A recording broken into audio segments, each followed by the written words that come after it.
Many people ask me why I read so much, and my usual answer is because I like to learn.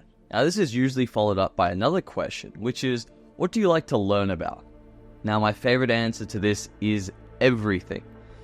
Humans are incredible. Our bodies are almost perfect in design, and our minds are beyond comprehension. But what I find even more remarkable is our innate curiosity. We are almost designed to want to learn how everything works, and I believe this is the case for two reasons. Number one, learning how things work allows us to manipulate them to work for us, like the tools and weapons we have created to reach the top of the food chain. And number two, it gives us great purpose in life. Now, of course, as mammals and living creatures on this planet, we have one primary role, and that is to procreate and bring new life into the world to keep the human race alive. But as we all know, I think there are more than enough human beings on this planet to thrive. So what's left for us to do? We invent, we create, and we explore.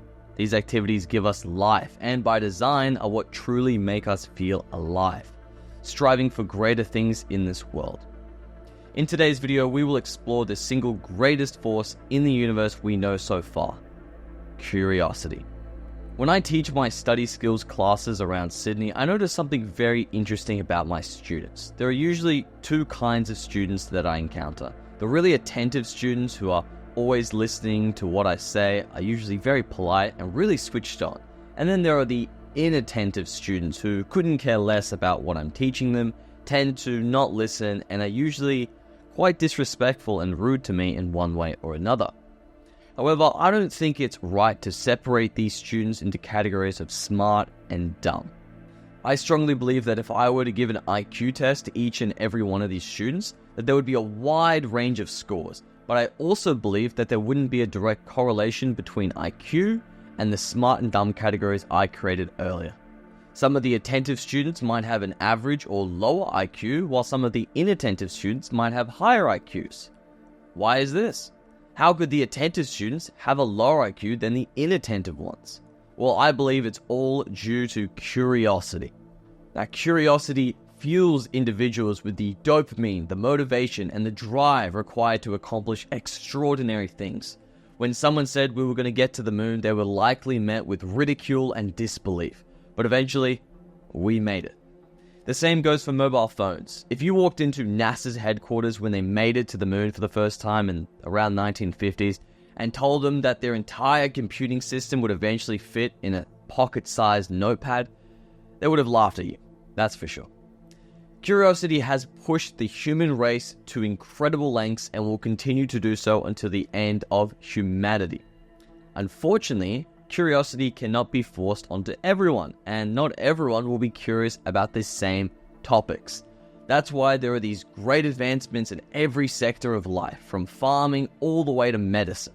Now, this same disparity of interests also creates a lot of challenges for me in the classroom, because I get students who are super interested in what I'm saying, and others who would prefer to sleep in my class. Can we direct our curiosity towards our chosen interest forcibly? Well, the short answer is yes, but it is definitely not a walk in the park. Curiosity is a hard power to conquer because many people take the wrong approach and tend to give up too early, not understanding how and why it works. The simplest way to harness it is simply being curious about what you want to learn. Now, obviously, that is definitely easier said than done, but it is more than possible depending on what you're trying to learn. Let's say you're studying math in high school and need to learn a collection of topics for the final exam. Let's say calculus, probability, and finance. Most students' approach is that I need to learn this to pass my exams, which often leads to long study sessions and most of the time an average result. Now, what we need to do is approach it with a sense of lightheartedness and an open mind. We shouldn't just learn the formulas and force them into our brains. We need to immerse ourselves in each topic and let our minds naturally become curious about them. Once we are curious about a given topic, we will learn it effortlessly and achieve high marks with minimal effort. Now, I remember my Year 12 math teacher was different from most other math teachers. Instead of forcing us to learn formulas and giving us practice questions to rote learn them, he introduced us to the history of the topics, explaining why and how it evolved from the past with older, less efficient formulas.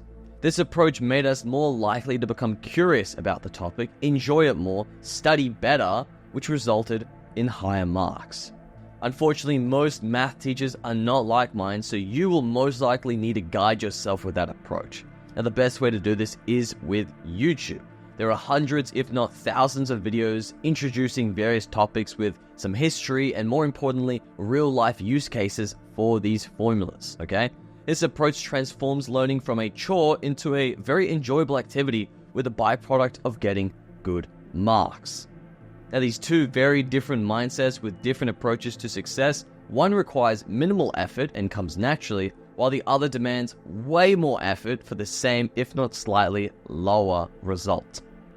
Now, I want you to remember this. Everything around you was invented by a curious person, no smarter than you, okay? Interested in how the world works. Curiosity is a gift that has allowed us to become a globalized world with incredible advancements in every sector of life.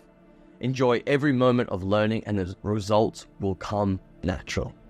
Thank you so much for watching this video. If you want more videos like this in the future, make sure to like and subscribe, and I'll see you guys in the next video. Take care.